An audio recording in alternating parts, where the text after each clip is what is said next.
Les podcasts L'Inclusion. Bienvenue dans T-Learning, le podcast qui accompagne les travailleurs indépendants handicapés, les TIH, dans leur parcours entrepreneurial. Ce podcast est réalisé avec le soutien du préfet des Hauts-de-Seine, de Veolia, de l'AGEFIP et de la Fondation Malakoff Humanis Handicap. Chers entrepreneurs, dans ce module 28 de T-Learning, nous souhaitons vous sensibiliser sur les risques juridiques auxquels vous pouvez être confrontés dans le cadre de votre activité de TIH. À l'issue de ce module, vous aurez des points de repère sur les questions suivantes. Quel type de risques juridiques existent? Quels sont ceux liés à votre activité de TIH? Comment les éviter ou les minimiser? Nous allons structurer ce module en deux parties. Premièrement, les différents types de risques juridiques. Deuxièmement, nos conseils pour prévenir ces risques et se protéger juridiquement. Première partie, les différents types de risques juridiques. Chaque entrepreneur est confronté à une diversité de risques quand il crée et développe son entreprise.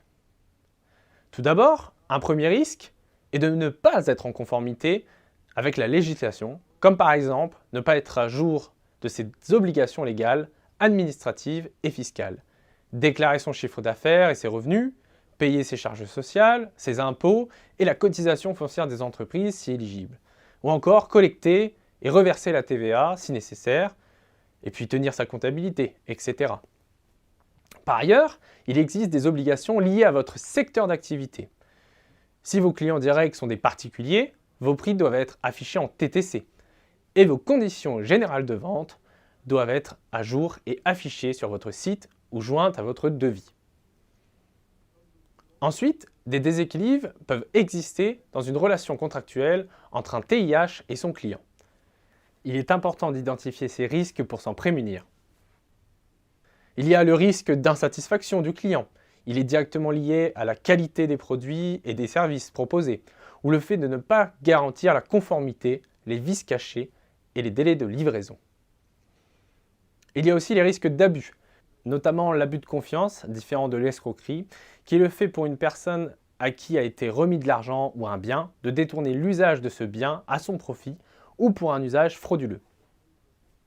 Ce bien peut être une somme d'argent, une marchandise, un chèque ou encore un fichier de données, un fichier client par exemple.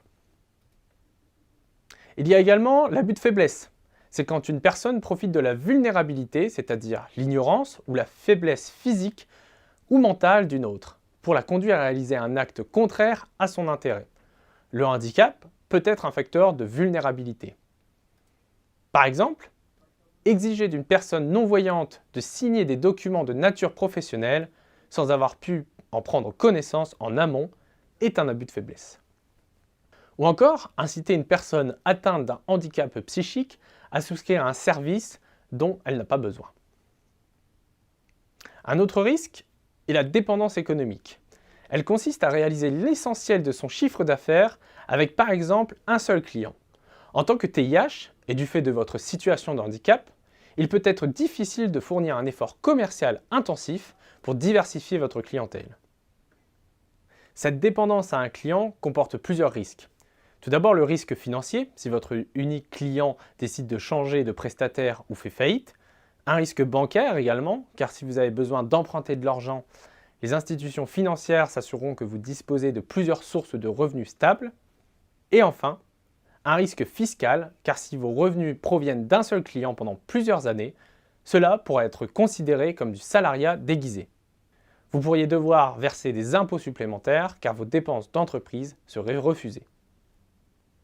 Enfin, nous terminerons par les risques qui relèvent de la responsabilité des TIH. Le délit de marchandage est une forme de travail illégal d'après l'article L. 8231 alinéa 1 du Code du travail. En d'autres termes, que ce soit sous la forme d'un contrat de sous-traitance ou de prestation de service, l'employeur qui met ses salariés à disposition d'un autre employeur ne doit pas causer de dommages aux salariés.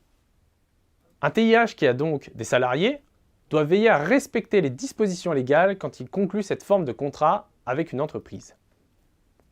Un autre risque, Le risque de précarisation consisterait pour un TIH à accepter une mission dont les conditions sont précaires en termes de rémunération, d'usure physique ou de manque d'équipement adapté. Cette situation est préjudiciable à la fois pour le TIH, mais également pour le co-contractant. En effet, dès lors qu'un TIH accepte un engagement, il est tenu de le respecter malgré la fatigabilité, l'insécurité financière ou la charge émotionnelle que la mission engendre. Deuxième partie, nos conseils pour prévenir ces risques et se protéger juridiquement. Tout d'abord, concernant les risques administratifs, consultez régulièrement le site www.service-public.fr afin de connaître vos obligations et exercer vos droits. Et tournez-vous vers les organismes dédiés pour être en règle avec l'administration. Par exemple, vous pouvez vous rendre sur www.impôts.gouv.fr et échanger avec le service des impôts par messagerie sécurisée depuis votre espace professionnel. Vous pouvez également vous rapprocher de permanences gratuites d'avocats en droit des sociétés sur votre territoire. Concernant les risques liés à la relation contractuelle, le risque potentiel d'un client insatisfait est un vaste sujet.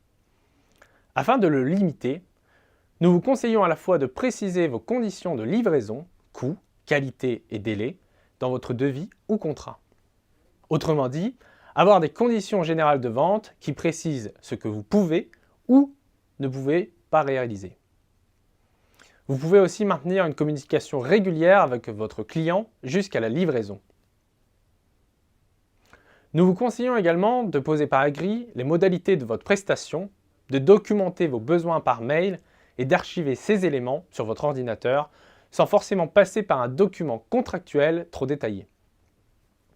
Il est primordial de développer ces relations en bonne intelligence avec vos partenaires pour vous sécuriser juridiquement et faciliter votre relation commerciale.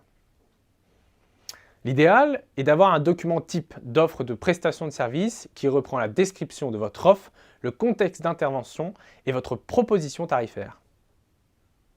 Vous pouvez également y ajouter vos conditions générales de vente avec certaines clauses essentielles comme le cadre de l'arrêt de votre mission, votre préavis de fin de mission ou vos conditions de travail, compatibles avec votre situation de handicap.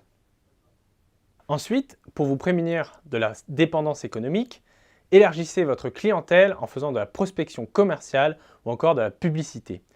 Si votre situation de handicap rend compliqué le démarchage, pensez au dispositif de compensation du handicap. Par ailleurs, n'hésitez pas à échanger par téléphone avec votre client pour clarifier de vive voix les points en suspens, potentiellement litigieux, tout en entretenant la relation commerciale avant de les poser par écrit dans un mail. Enfin, il vaut mieux un mauvais arrangement qu'un bon procès.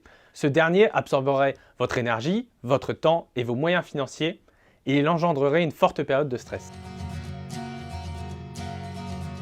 Pour conclure sur ce module, retenez qu'en tant qu'indépendant, vous êtes soumis à plusieurs obligations administratives, légales et fiscales. Par ailleurs, soyez vigilant face aux risques liés à la relation contractuelle avec votre client. Que cela soit pour vous ou pour lui, dans le doute, n'hésitez pas à consulter des professionnels. Enfin, le principal conseil reste d'agir en bonne intelligence avec votre client et de bonne foi, mais aussi de vous informer et de documenter vos besoins. Merci d'avoir écouté cet épisode réalisé par l'Inclusion avec le soutien du préfet des Hauts-de-Seine, de Veolia, de la GFIP et de la Fondation Malakoff Humanis Handicap et en partenariat avec HOP Entrepreneur. N'hésitez pas à commenter, à partager, à vous abonner à ce podcast et à lui mettre des étoiles pour contribuer à un monde du travail plus inclusif. Et pour accéder à l'ensemble du programme de formation, rendez-vous sur tlearning.fr www.tih-learning.fr